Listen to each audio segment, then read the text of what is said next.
Well, hello everybody. Thank you for joining me. Now today I have a guest who is a legend in the industry.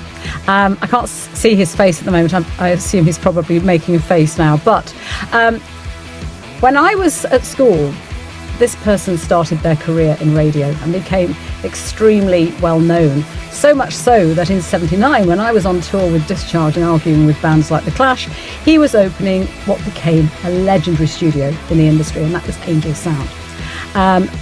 For 30 years, Angell Sound was there, and I remember as a young voice going to Soho and working at Angell Sound many times, and it was just one of those places, and it was just brilliant, a brilliant studio with a brilliant man in charge of it. In 2019, sadly, it had to close for various reasons, but Nick Angell, who is the person I'm talking with today, didn't let that stop him. So he's still working in the industry today, casting, directing, producing, and doing all the stuff that he knows inside out. And so it is with great pleasure I introduce you properly to Nick Angell. Thanks for joining me. A great pleasure, Tanya. Lovely to see you, albeit over the line. Yes. And just, you were right about the dates, actually, that Angell Sound opened towards the end of 1979. God, I'm aging myself here, but anyway. No worries, so am I. 1979, and yes, in my 40th year, I closed the business. So in 2019, yes, I mean, none of us were to know at that time that we were going to head into lockdown in 2020. And even though it was a very difficult time for me, closing the studio, but the rising overheads were just making it very difficult. And but I think somebody maybe was smiling on me, because the idea of sort of trying to run the business during lockdown would have been an absolute nightmare. So as challenging as it was in 2019, I sort of breathed a bit of a sigh of relief, really, that I was kind of out in the freelance world and doing my thing. Yeah, well, I mean, as you say, you did get out, perhaps from a point of view, because obviously people couldn't come into the studio when COVID hit and everything. Although it was the time that, of course, everybody suddenly thought they'd like to be a voice actor. But we'll get onto that later. And so, as I say, I remember working in your studio, and the first time I came to Soho, I think my first job might have been with you. I worked a lot with John Atkinson, of course, who you know very well, who yes. I bumped into on holiday twice, actually.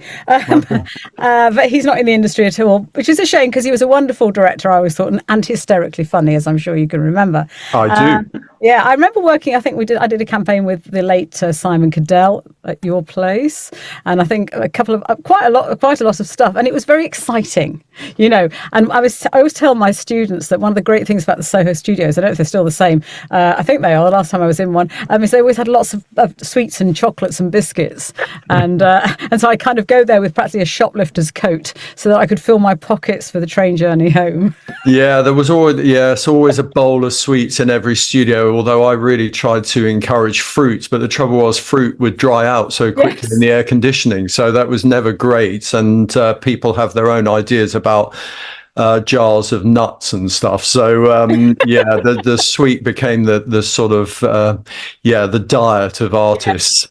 Yeah, it was a diet. It really was. I mean, especially when you went from studio to studio. But I remember to have my eye on the one last remaining Twix in the bowl and thinking, I hope somebody else doesn't take that Twix. I want it. Anyway, so you're still working in the industry. I am. Now, and one of the questions I wanted to ask you, because you've been around such a long time, would you explain for people who really don't know how different it was to be a voice actor on the circuit obviously you were in the 70s, but let's go to the 80s. Yeah. And how they've affected where we are today. But perhaps any key historical moments. Obviously, we know ISDN changed things, for example. And then, how everything's changed. So to be a voiceover in the 80s, my colleagues and I, we often say to each other, most of the voices that we hear today, and this is nothing against them personally as a voice, but they wouldn't survive, because it was such a tough industry, wasn't it? Well, it's an interesting one, that, because in many ways, back in those kind of decades, in some ways it was a club And there were a number of actors, well-known actors, who kind of frowned on the idea of doing voiceovers. I mean, it was seen perhaps as slightly prostituting your arts. Now, if you were a well-known stage actor, film actor, it didn't seem like the right thing to do to lend your voice to a commercial brand.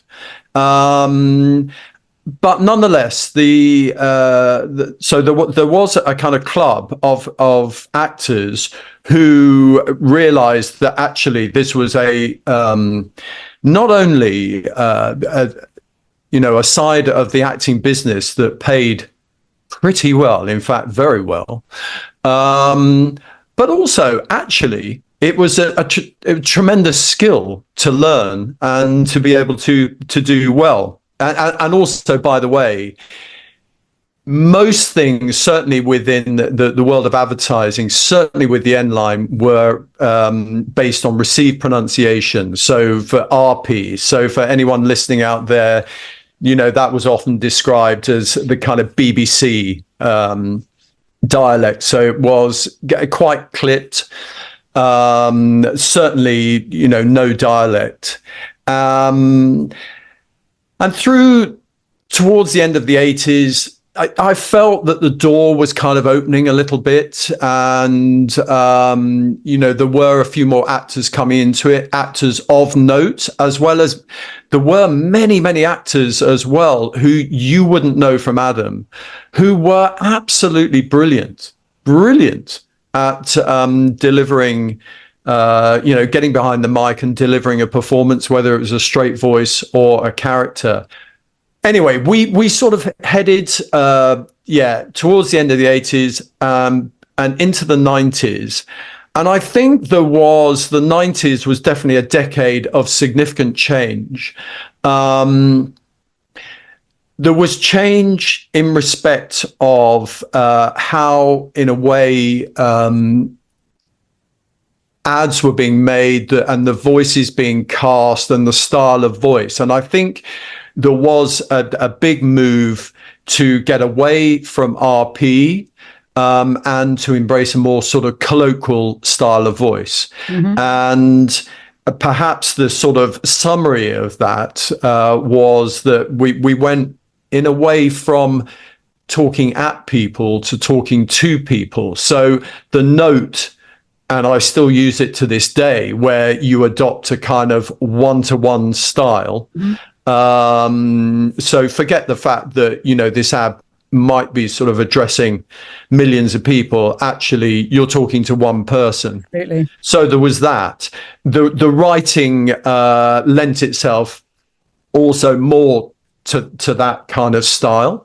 So the writing, and much to the consternation of some actors who got quite sort of angry about the fact that the English language was being sullied, and that this more kind of conversational form of script was being written. When we talked about the 80s and you had this happy band of actors that just were like ruling Soho at the time, people like Ray Brooks and N. Rytel and all these people. Meanwhile, in the not so glamorous provinces of the country, there was another happy gang of voice actors, wasn't there? Yes. Who literally made their living, apart from the odd trip into Soho, by going around the country, voicing at every local radio station and any production houses and TV companies in between. Yes. And so those people were happily making a living alongside the more glamorous end of the market, which you were in. And then by the time it got, for me anyway, to the early 90s, that's when I started, because obviously I was much more experienced as well, coming into Soho, doing a lot more work that was London-centric. And when you worked with those voices, that had actually, because what I was going to say is, acting to camera, acting on stage, and acting behind a microphone are very different skills. They are. And when I work with actors who have never done voiceover, although they can act and that can help them, they often can't understand how much we have to do sometimes behind the mic to make it sound like we're not doing anything at all. And how important there's certain things that we do that make things come alive, and how, like you're saying, this conversational and thinking about that. So when you had these actors in, apart from the odd few that were just like, Mr. Hard Sell, how did it feel? Was it a different vibe when they started coming in? I mean, look, something happened. The other thing that happened in the 90s was there was a dispute. Yes. Between equity and the IPA. And the IPA stands for the Institute of Practitioners of Advertising. And the IPA, who their members were basically advertising agencies, the dispute was over the repeat fee system, the residuals that were paid for not only voiceovers, but for visual actors as well in TV ads. And the repeat fee system was based on your original kind of fee, and it was a percentage of that, and it was paid literally every single time an ad went out. So, and the advertising agencies felt that this amount of money was disproportionate in the whole sort of production budget. It was always a standout number that seemed kind of, from their point of view, disproportionate, unfair, and when you put alongside all the other people that actually kind of created these ads, made these commercials, it didn't feel right. So, but equity stood their ground, and basically what happened was that there was a dispute where all equity members weren't allowed to cross the line and go and film a TV ad, and likewise voiceovers weren't allowed to go into studios. Now this opened a kind of floodgate, which all the non-equity members were kind of going, hello, over here, I can come in, I'm an actor, I'll come in and do voiceover. So it was a really sort of big time, because not only have we kind of gone from the more kind of received pronunciation performance, particularly for N lines, to more colloquial, we were also embracing dialects more. And so you mentioned earlier N. Rytel, there were sort of actors that the general public, they wouldn't have really known them, but they were hugely versatile actors that agencies were booking, and actually, in my opinion, being quite lazy with the casting. In fact, being very lazy with the casting, because they would get N in, and if it was a radio ad that featured a whole number of characters, N, give us a Scouser, N, give us we want a sort of all generic Northerner, right now be a Cockney boy. And so, and I had a big issue about this, because, I thought, well, hang on a moment, if you are, for example, Scottish, and you've asked one of these actors who they're not from Scotland, they're not Scottish, but put on a Scottish dialect. Hey, what about the people up in Scotland listening to this? Are they accepting of that dialect? Is it good enough? I mean, to my southern ear, okay, fine, it sounds Scottish, but seriously, I wouldn't be able to tell you if the absolute fine nuance of the dialect is spot on. So anyway, I was going to say, it's interesting you just, sorry to say that, because obviously when we were circuit voices, which I started off as, you would go into a studio with a pile of scripts. You had to be everything: the child, the mother, the grandma. You had to be Cockney, you had to be a Scouser, and you had to sometimes be Scottish. And because it was just for, I don't know, a radio station maybe in Leeds, it didn't matter if it was a mixture of whatever Scottish was. But nowadays, if somebody comes to me and says, can you do a Scottish accent? The first thing I find out, are you American? Is it an American company? If it's Americans, I'll say yes. If it's England, I'll say, where's the advert going? If they say anywhere in Scotland, I'll say, no. May I suggest such and such a body to you? They're actually Scottish. They'll do a better job. Yeah, I mean, I think, look, the good thing is that is generally embraced, and if you want a Scot, you'll cast a Scot. And there are so many fantastic Scottish actors, and in fact, I love the whole kind of grit that can come from, you know, a Scottish voice. So yeah, there's some amazing actors. But I found myself in a difficult place because I could see that the whole sort of repeat fee system seemed kind of pretty generous, and you know, looking at production budgets, you know, it was always a standout number, and it seemed kind of like, no, this needs looking at. So I was supportive of the industry in that regard, but I was definitely against the industry for that there was a sort of attitude from agencies as part of the negotiations that anyone can do this. Well, you know, anyone come and sit in my seat, because, you know, I can tell you for nothing that it is not a coincidence that the people who are really good, I mean, they really understand it, they take directions, they understand nuance, they understand timing, rhythms, the musicality of lines, all of the things that go to sort of contribute to a great performance. It is not a coincidence. These people are really good actors. So going back to your original question, I mean, what happened was that the floodgates opened because a lot of non-equity members came in, and you know, it was a good thing in many ways, because it really did sort of open everyone's eyes who didn't know. I mean, I already knew, so I didn't need telling, but that there were actually a whole host of interesting actors out there that could deliver a whole host of different things. Yep.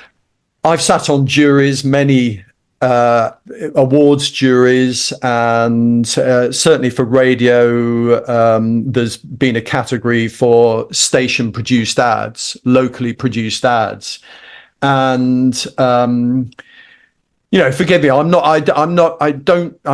trying to sound rude or anything, but there was so often I would hear ads that I thought, actually, that's a really good idea. I really like the idea of the script, but it has been let down by A, the production hasn't been good enough, and B, the performance or the casting wasn't good enough. And so yeah, I mean, I think it's interesting actually, because in those days, a lot of the voices like myself that were on that circuit, that did come into Soho, that did go to, you know, we were making stuff all the time.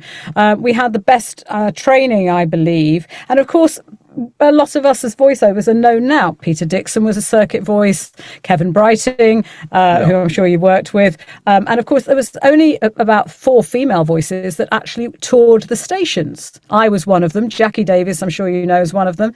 Helena Breck was around, you know, and so we were good quality voices. And it was great when I used to come into either Angel Sound or another studio, and I'd be working with actors perhaps that hadn't done voiceover. I remember working with one chap, and I was told whatever I did before I worked with him, you mustn't mention this famous TV show he's in. Oh, well, I wouldn't do that anyway. And I came in my little booth, and I was there, and you know, this person, they might be a great actor on TV, but they certainly didn't know what they were doing behind the mic. And it was became quite embarrassing after a while, because I was on time, my bits, because I was so used to doing everything in time, and this person wasn't. And it was getting difficult. And of course, when you're a good voice actor has to just go, yep, that's fine. Yeah, of course we can do it again. Of course we can do it again. However you feel inside. And and that would often happen.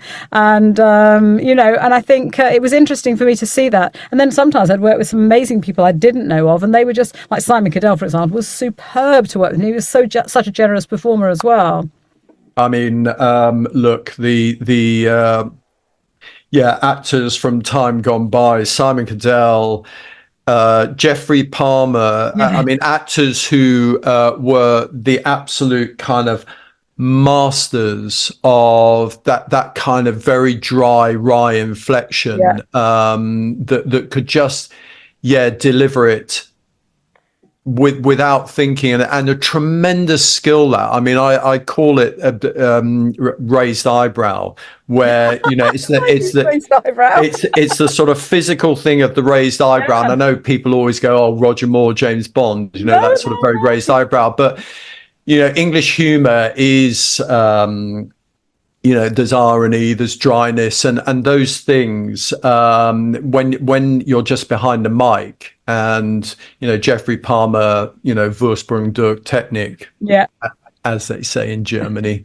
you know, that really sort of kind of massive, you could feel the eyebrow put down. I mean, he was a genius at that, absolute genius. So, of course, okay, so let's move forward a little bit. So we know what it was like then, and the good voices like myself, we learned to voice to tape. We had to learn to breathe very quietly, because otherwise you know what you had to do with the tape, and it took too long. And so the voicing that we hear nowadays has changed for many reasons. When I first had my studio, it's because ISDN was invented. Now that's not even a thing. I threw mine in the skip and hope they don't come back in fashion. And now the sign of quality is Source Connect Pro, which basically anyone can afford. Whereas when ISDN came out, you had to be quite established in the industry to be able to afford a studio to do it all. And that was the mark of kind of quality, really, because if you weren't working in the industry, you wouldn't have the money. So where we are today, would you say then, I'm not going to say the word talent, but do you think the voiceover industry, or what's perceived as the voiceover industry, is oversaturated? I mean, it's an interesting question, because, I mean, I must say that when I'm casting, it can get pretty overwhelming, and you kind of feel, God, have I covered all the bases here? But in trying to cover all the bases, you can really sort of disappear down a kind of pit of, enormous choice. But I mean, what is, if you look at all of the kind of top agents in town, and then you look at who they represent, they're representing a lot of actors and actresses, and if you add them all together, that's a lot of people, and that's before you even start to kind of spread the net further to the sort of online world. But may I say something quite controversial here? And I know this from experience, as some of my fellow voice actors of my kind of generation would say. They may have many actors on their books who are famous actors on the television, but it doesn't necessarily mean, and I know this for a fact, that they could do voice acting. No, I mean, that's true.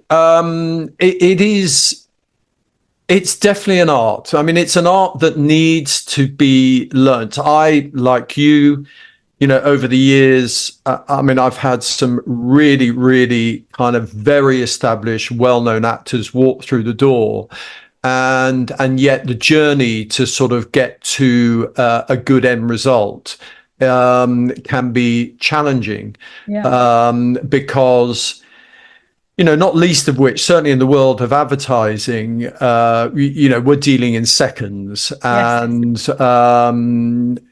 you know, you can get to a point where the performance is really, really good, and, you know, most of the inflections and emphases are being hit, but, you know, it's 2 seconds too long, and it's a note that you will have had 1,000 times where it's, well, Tanya, that's sounding absolutely fantastic. You know, we really love the style, etc. So can you keep all of that, but try and shave 2 seconds off? Yeah.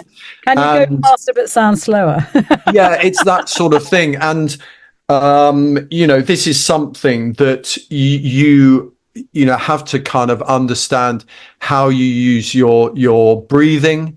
I mean, also what people don't realize until you tell them is more voice actually takes more time.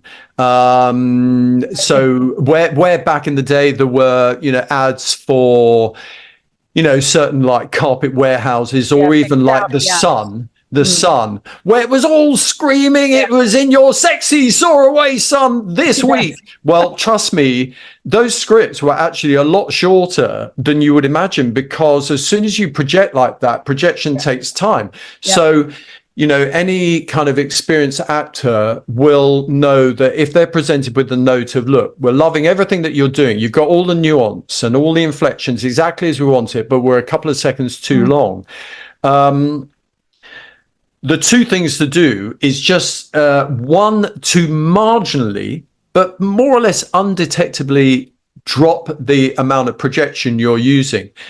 Because actually, if you talk a lot quieter, you can go a lot quicker, but it doesn't necessarily sound quicker. Yeah, the lighter, the brighter. So therefore, less projection is usually less time. And also, it means that you can sort of manage your breathing in a more effective way.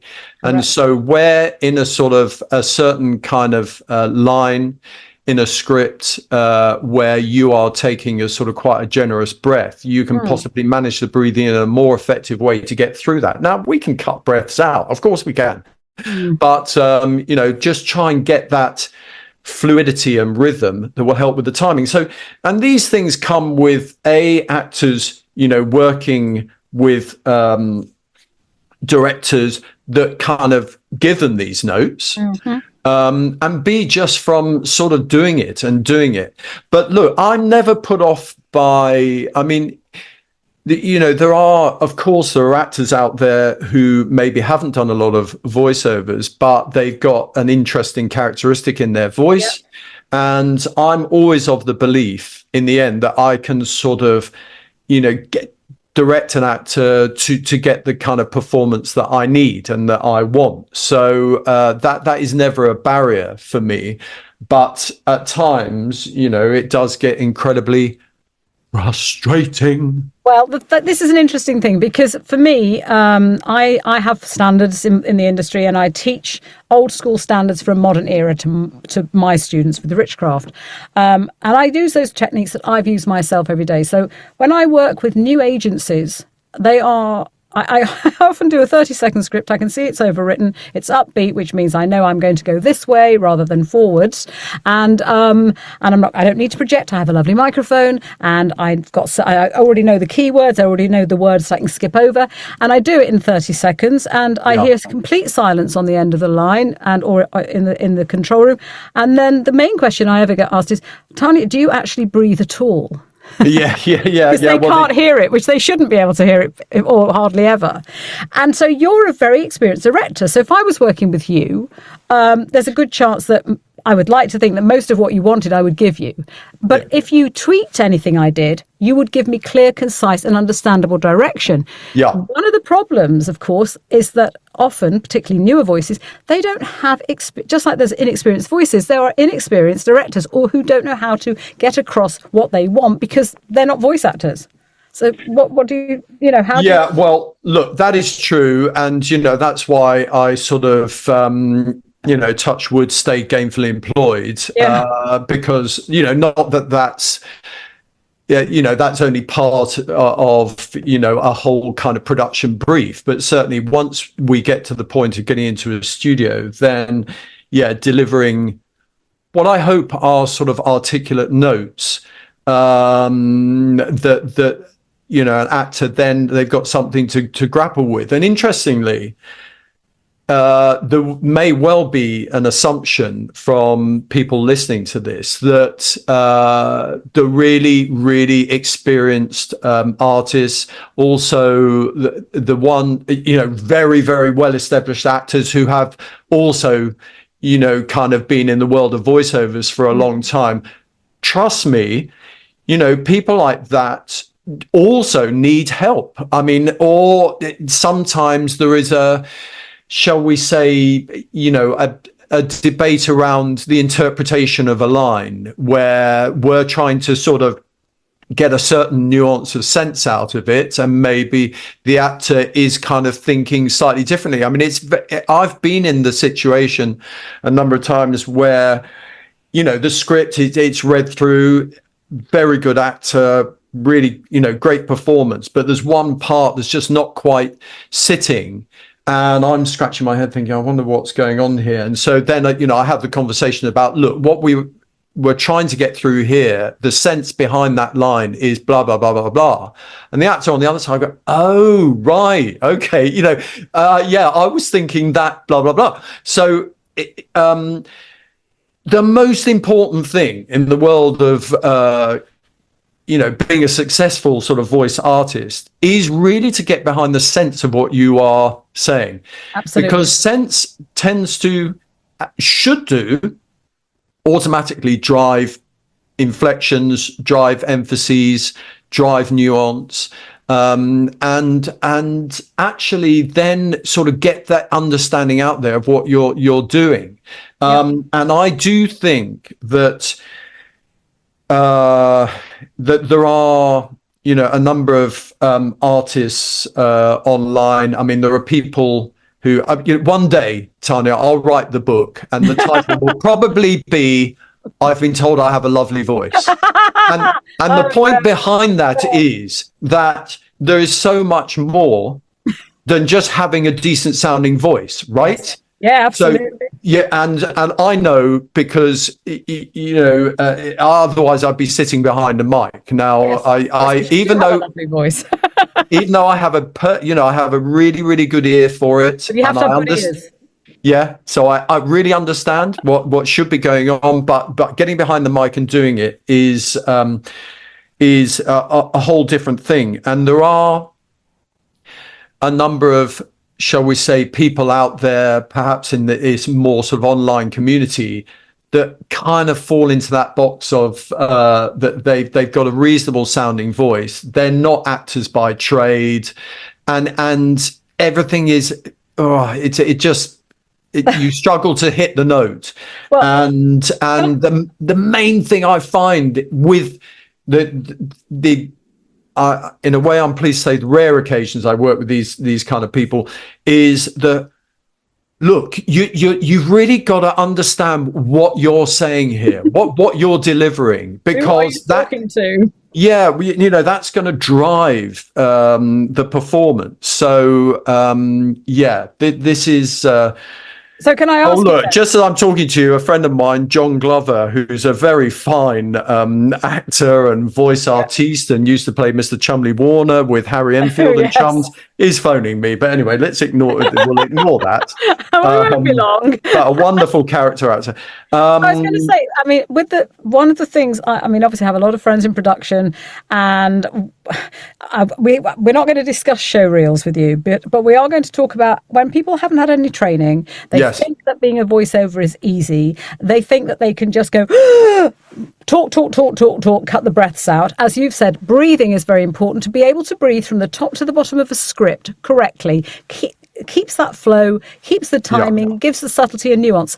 What happens to you when you get sent a voice that somebody wants, whether you've cast them or not, and they have to be taught not just line by line, but in some cases word by word? How do you deal with that? I try and retain a lot of patience. Yes. Look, I think the most important thing is that, and I have had, over the last couple of years, I mean, working with a couple of companies that they're doing things where it's a smaller budget, they've already cast the artist, and I'm sort of presented with this person, and so look, I had to come in to it with an open mind and try and get the right end result, because actually the responsibility for me in with all of these things is the recording and direction of the artist is only one part of what I'm doing. Yes. I've also probably kind of creating the sound around the voice, so the sound design or music editing or effects, whatever it might be. And I know from experience that you've got to I've got to have the right kind of elements in there so that the end result is successful. Yes. Because all along the way, if you're just slightly missing a beat on, and whether that's with the music, whether that's with a sound effect, or whether it's with the voice, everything will always kind of, when you get to the end result, there'll be a kind of, oh yeah, that's didn't quite sort of hit the note there. So in my mind, I'm looking forward when I'm sort of directing an artist like this as to, right, where are we trying to get to at the end, and the music that's going to go with the voice, how's this going to sit, etc., etc. And I just try as best as I can to explain. I mean, I've mentioned it already. Look, this is who we're talking to. And this is the message that we're delivering. And here is the sense of, say, each of the lines. Now, for example, it could be a script where there is an intriguing intro. So there's nothing to indicate what the ad is going to be for. So this might be an occasion where, right, we need to engage the listener, and I also want you to be in a way quite in and close, because I want this sort of intriguing intro that's going to draw in the listener. But look, at this point in the ad, we reveal the product. So therefore, this is the point where vocally you're going to open up a little bit more, because you're going to sort of wax a little bit about what it is and what it does, etc. So I just try and get into the sort of the mindset of where we need to be, and then it's always good to kind of run through the whole script a number of times, because I need to see where the timing is landing overall.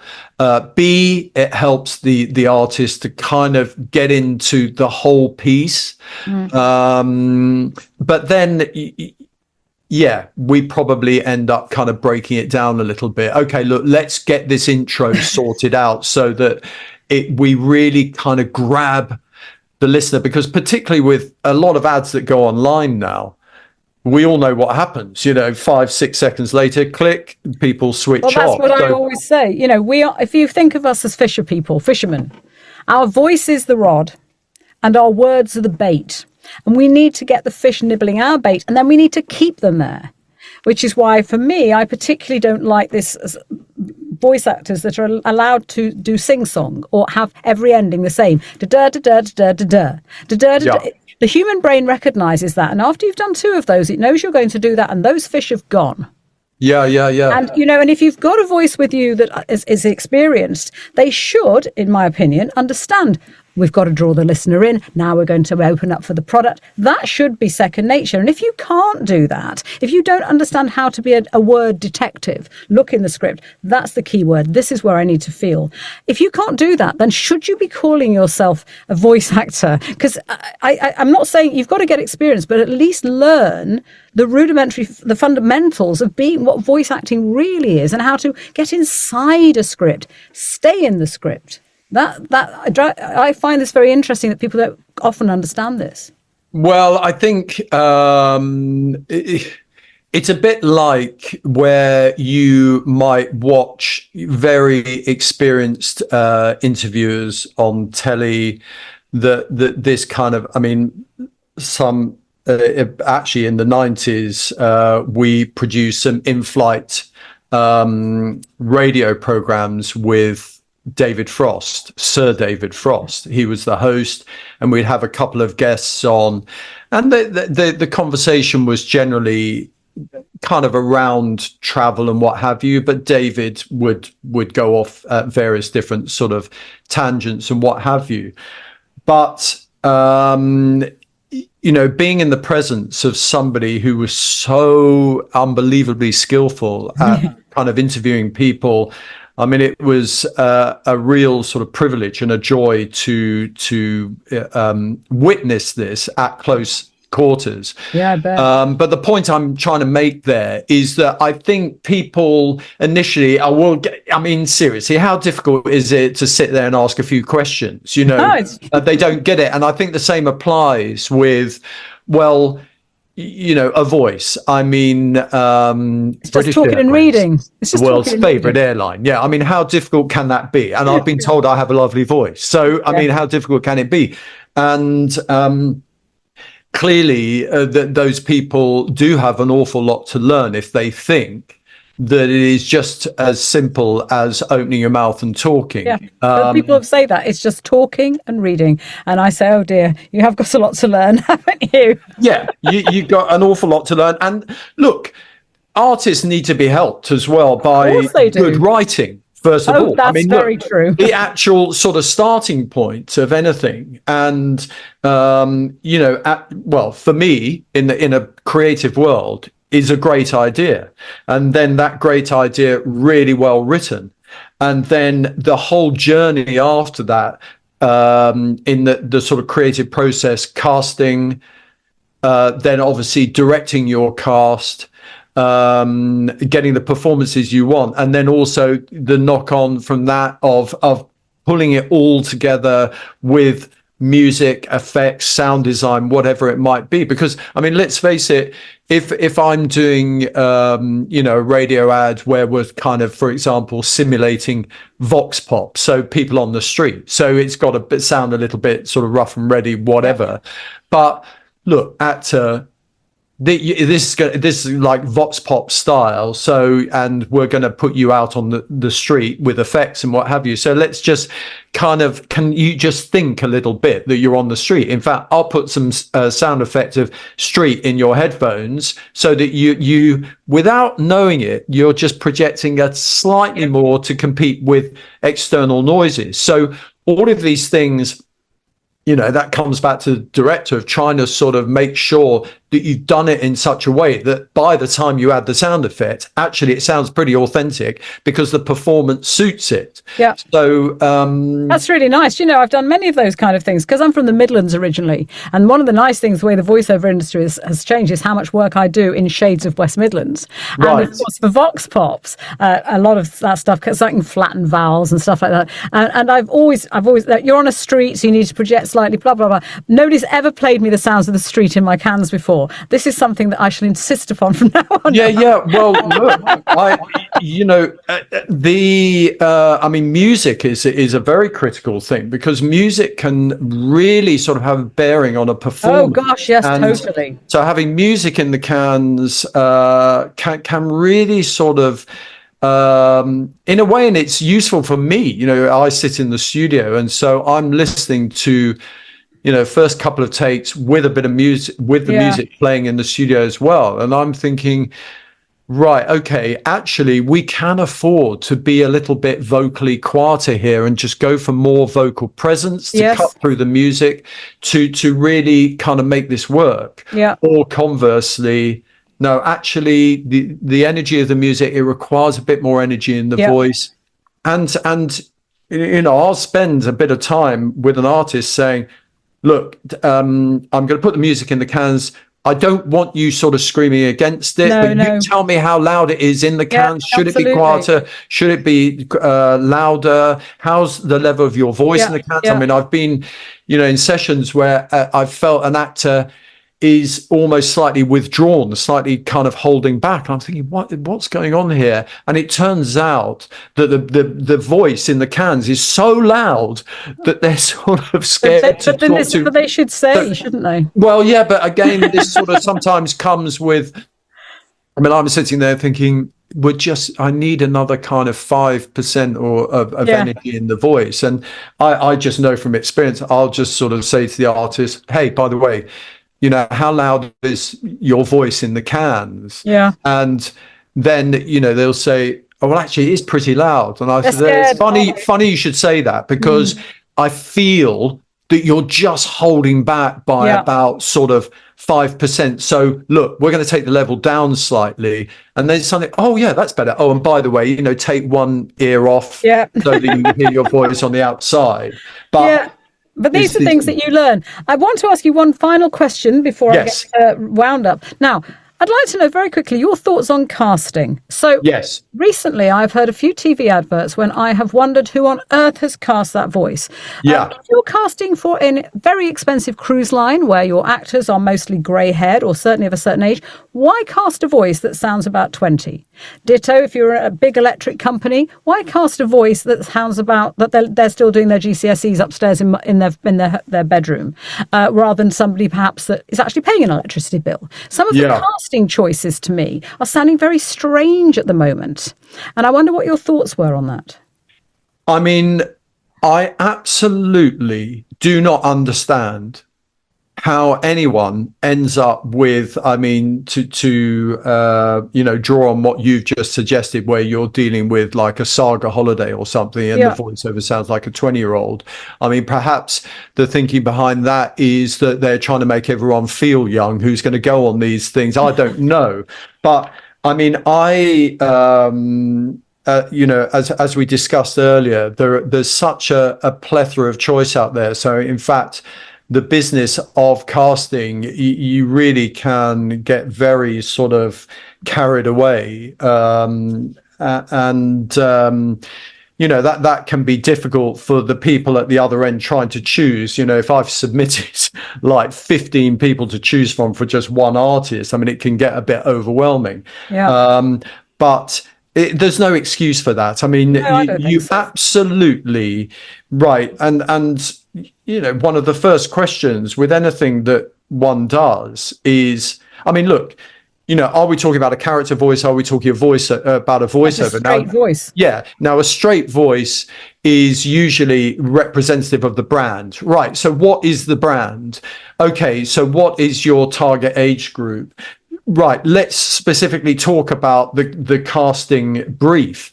Male, female, it's sort of age. Are we going to embrace a dialect?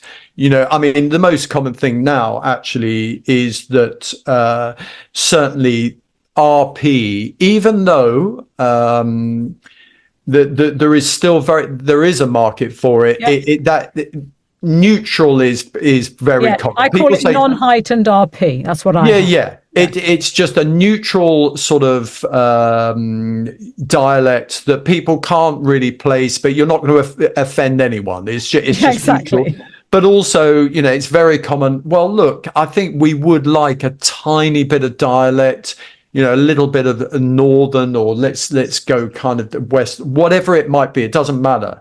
And that's the starting point, is the brief. And then you've got to kind of, typecast to find that person to suit the brief. It's inexcusable. I agree with you. And you kind of think, is that laziness? Is that lack of experience? Is that money? I mean, what the hell is it? Well, sorry, go on. Well, I was just going to say, I supported an agency before Christmas and after Christmas. They called me in actually just to help with casting, and I said to them, well, look, I will definitely work with you on this, but I want to be involved in certainly at least the initial recordings as well, because often a lot of show reels are not representative of what you want. I totally agree. They're often fake as well, but we don't have time to go into that today. No, well, that's another podcast. No, that's a whole. Oh, don't worry. I shall be discussing that on another episode with other producers, because that's a whole different.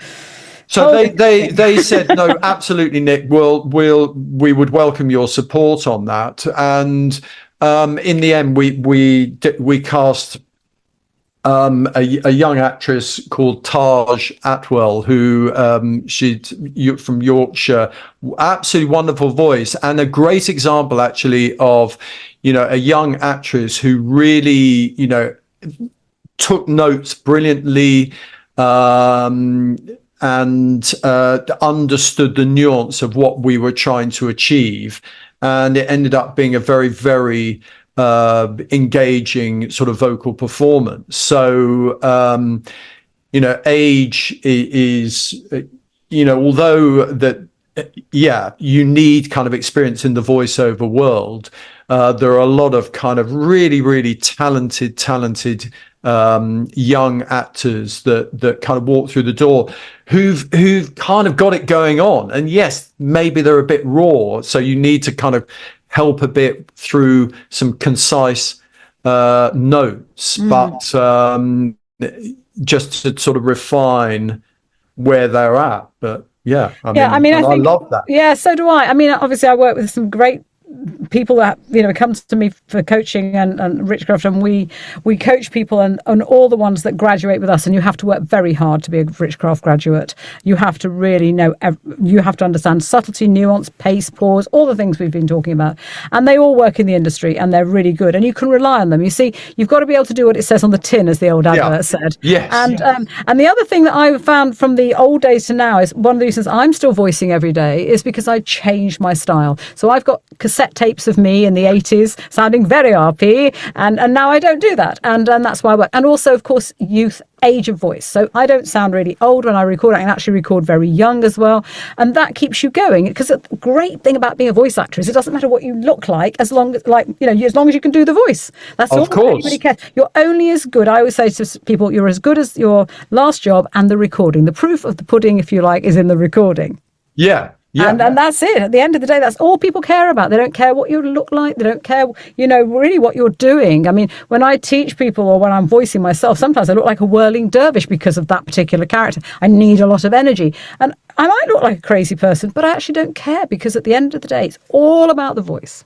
That reminds me of an anecdote. I mean, way back when for maybe some of the more mature listeners, Richard Briers, who was a magnificent actor, a truly lovely man, at the absolute peak of the good life, when he was literally everyone recognized him on the street, really well known. He did a lot of voiceovers, and what a lovely, lovely voice he had. And I remember sort of starting at a studio called Molyneux, and I was very, very young and very green. And, and I was kind of trying to work my way up and learn how to operate a studio. And eventually, I got to start to operating a studio. But anyway, going back to Richard Briers. So I'd only sort of just started. And anyway, Richard came in to do a session, and he was wearing this like zip anorak, and the zip had broken. Oh no. Now, I was kind of the belief that people like that were, you're a big star, Richard, you're a big star. And here was this man in my studio stepping out of his jacket because the zip had broken. And I could never quite get my head around this thing of, I can't believe Richard Briers. I mean, you're a massive star. You're a really well-known actor. And here you are in the studio stepping out of But he knew he couldn't rustle behind the mic.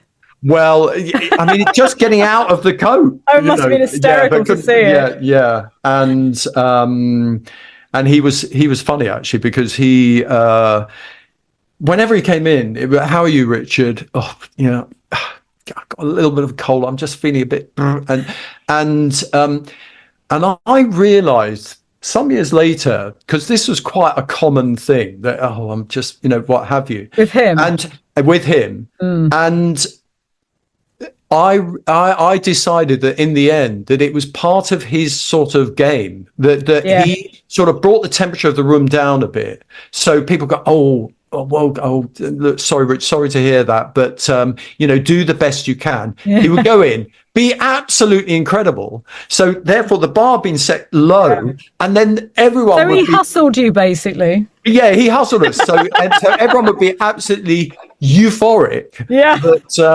he delivered an incredible. Yeah, I always teach my students. I always have done this thing. I'm fine. Everything's fine. And I'll tell you why. I was in a Soho studio once. A very well-known actor came in very, very late, was moaning, complaining. I'd been waiting for about 20 minutes now. I'd done my levels. I'd done everything. We were raring to go. And this person came in, and they were a complete pain. And, I don't feel well. I've got a headache and blah, blah, blah. And they weren't very good. And I hung around afterwards, filling my pockets with Twixes and sweets, and heard them say, well, he's an absolute pain. Isn't there anybody else? Oh, yes, such and such a body sounds like him. We're not working with him again. And those words struck fear into my heart as a young voiceover. And I thought, I'm never going to do that. I don't care if I've got tissues piled up to the ceiling with tears. I'm going to go, it's fine. Everything's fine. And actually, generally, that's what Richard Bryars, okay, he was an exception. But on the most part, we are fine. And saying that, Nick, we are fine because we could talk for about 10 hours, I'm sure. Yes. I know that Alicia, my wonderful producer of this show, is going to come and shout at me in a minute. Yes, quite right too. But I must say, and I would really, really thank you so much for doing this. And I mean, I really could talk to you for hours with your wealth of experience, and many of the things you've said, we are completely in sync on, and that makes me feel good. Obviously, because I like to think that I understand this industry very well, as do you. And yes, thank you so much. A great pleasure. Lovely to talk to you. And I hope there are some snippets in there that will be of value. Oh, there will be. Your esteemed listeners and people that you coach, etc.